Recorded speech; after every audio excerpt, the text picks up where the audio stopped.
चौथा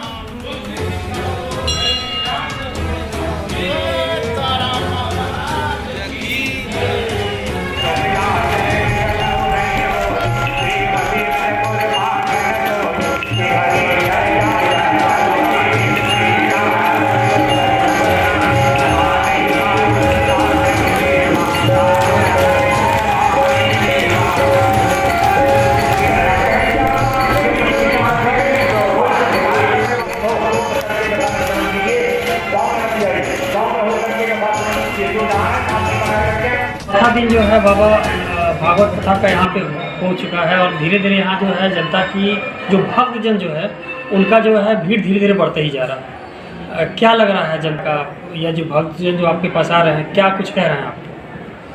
इसमें भगवान आनंद स्वरूप है और जीव उनका अंश होने से नाते उसमें वो आनंद की तलाश में होता है। संसार में उसे आनंद प्राप्त नहीं होता, जो मिलता है वो टूट जाता है, खंडित हो जाता है। इस स्थिति में वो अपने को खुशहाल होना आनंदित होना चाहता है। तो ऐसे माहौल जहाँ बनते हैं वहाँ श्रद्धा की भीड़ उपस्थित हो जाती है, लोग एकत्र हो जाते हैं। अच्छा, कहीं ना कहीं ये देखा जाता है कि लोग जो भक्त होते हैं वो पूरी तरह से कहीं ना कहीं एक चरम सीमा आते आते वो अंधविश्वास में बदल जाता है। तो हम आपसे जानना चाहेंगे कि भक्ति में और अंधविश्वास में क्या अंतर है? देखिए, दोनों न तो वो भक्त पूर्ण रूप से भक्त है, हम ये कहेंगे, और न अंधविश्वासी अंधविश्वासी है, ना नास्तिक नास्तिक है, ना आस्तिक आस्तिक है। सीधे शब्द में ऐसे शब्द, क्योंकि नास्तिक भी यदि पूर्ण रूप से यह मान ले कि कुछ नहीं है तो भी उसकी बेड़ा पार लग जाएगी उस आधार पर। लेकिन वो भटकते भटकते कभी सोच लेता है कि यदि कुछ है नहीं तो ये चल कैसे रहा है, तो पूर्ण रूप से वो नास्तिक नहीं।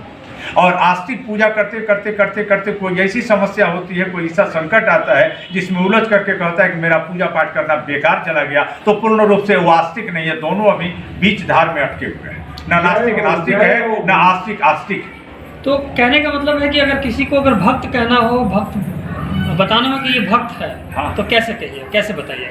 बताएंगे भक्त का पहचान है, कोई भगवान से कोई अपेक्षा नहीं करता, वो सरल होता है, सहज होता है, सुगम होता है। वो उसको देखने मात्र से पता चल जाता है कि ये भक्त है।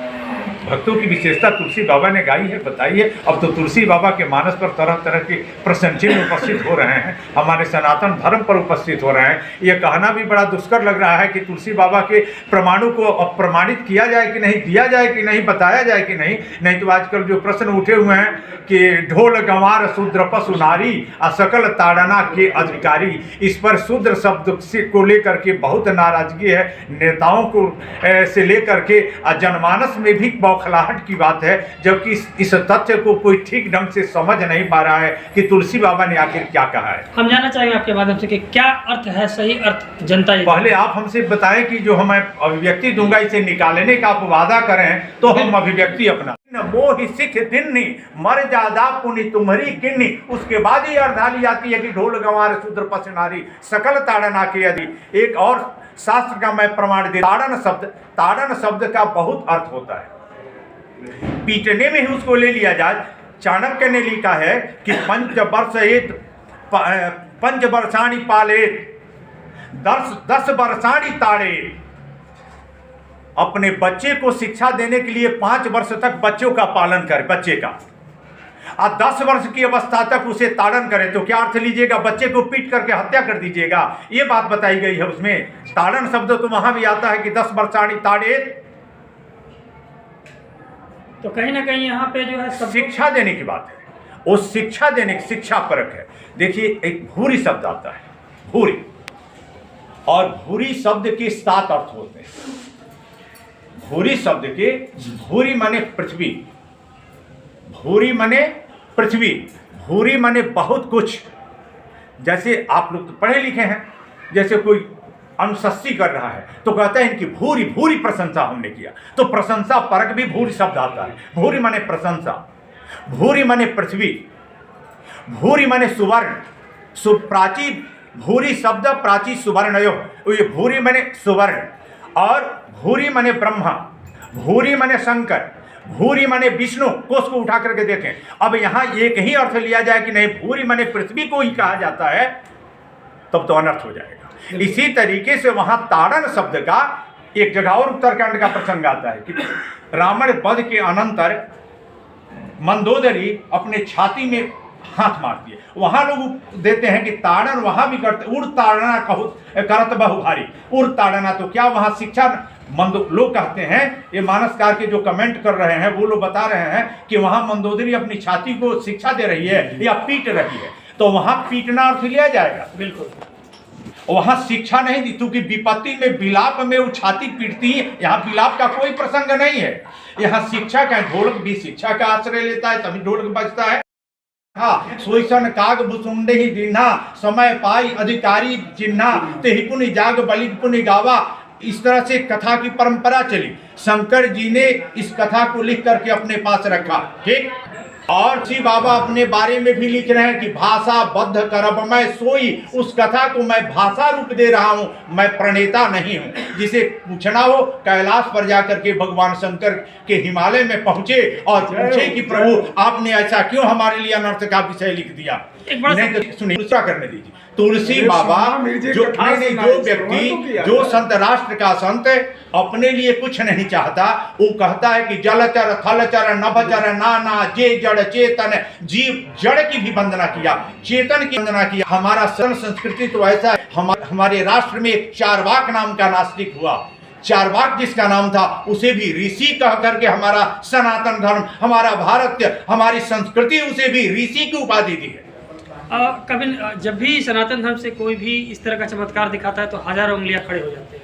बाकी किसी भी धर्म में अगर कोई भी इस तरह का चमत्कार दिखाए, उसे भय है। वो धर्म की सीमा एक सीमित है, एक ठोस में लोग अपना अपना एकत्र हुए हैं, इकट्ठे हुए हैं, उनमें एकता है। हम में जो है पृथकता है, एकता नहीं है। यही राजनीतियों ने काट काट करके हमको कई भागों में पहले से ही विभक्त कर दिया, हमको कमजोर कर। भले हम टूटे नहीं, क्योंकि बीज का नाश नहीं होता है, हमको जो कमजोर हुए नहीं, इसी का फायदा उठा करके जो कटी छटी हमारी कड़ियां थी, हमारे ही श्रृंखला की वो कड़ी थी, जिसे बहका फुसला करके लोग इस पर कमेंट करना और कराना, तो वो हमारे घर के ही थे, उनकी अज्ञान, जिसकी वजह से इस प्रकार की अपने ही घर में अपने ही एक हम ठोस में इसका उत्तर देते हुए, अन्यथा हो तो क्षमा करेंगे, हम इस पर जो सुन रहे हैं वो श्रोता भी क्षमा करेंगे। इसे एक कुशल, एक सभ्य व्यक्ति का, एक उच्च विचार के व्यक्ति का चरित्र कैसा होता है। उसके घर यदि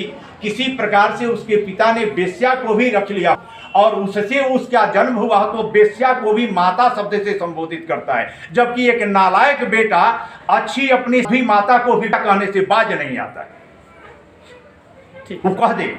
ठीक है सर, हमारे साथ बहुत बहुत धन्यवाद।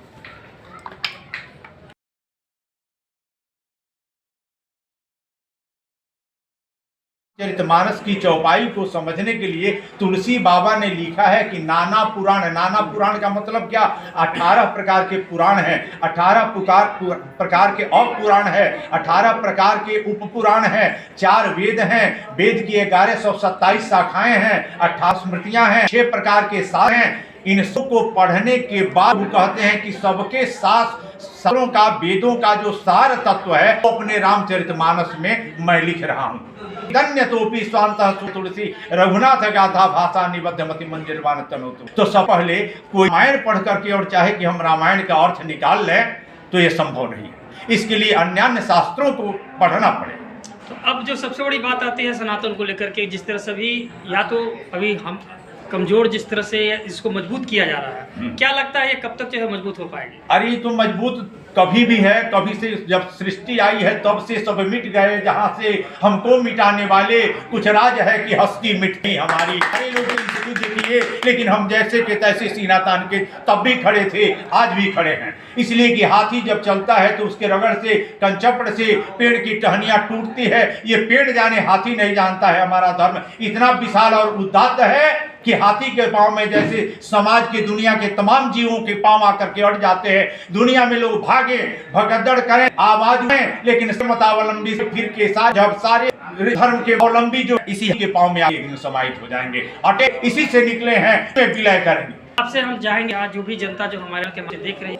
तो लोग जो धीरेन्द्र शास्त्री के खिलाफ है, जो रामचरितमानस के खिलाफ है, जो सनातन धर्म के खिलाफ है, उनको आप क्या कहना चाहेंगे? हम यही कहेंगे कि वो समाज में एक भ्रम पैदा कर रहे हैं अपने निजी स्वार्थ के को लेकर के। इसके अतिरिक्त अपनी नासमझी, अपनी अज्ञानता का पैसा लोग है। और इस अतिरिक्त हम दूसरा कह सकते हैं बहनों को, जिस रामचरितमानस के एक एक बिंदु पर एक अक्षर तुलसी बाबा ने लिखा है कि बुध विश्राम सकल रंजन। बड़े जो अपने को डींग मारने वाला विद्वान हो, कहता हो कि हम बहुत बड़े विद्वान है, हमारे मानस की चौपाई के एक अक्षर पर विश्राम उसका लग जाएगा, पड़ाव लग जाएगा।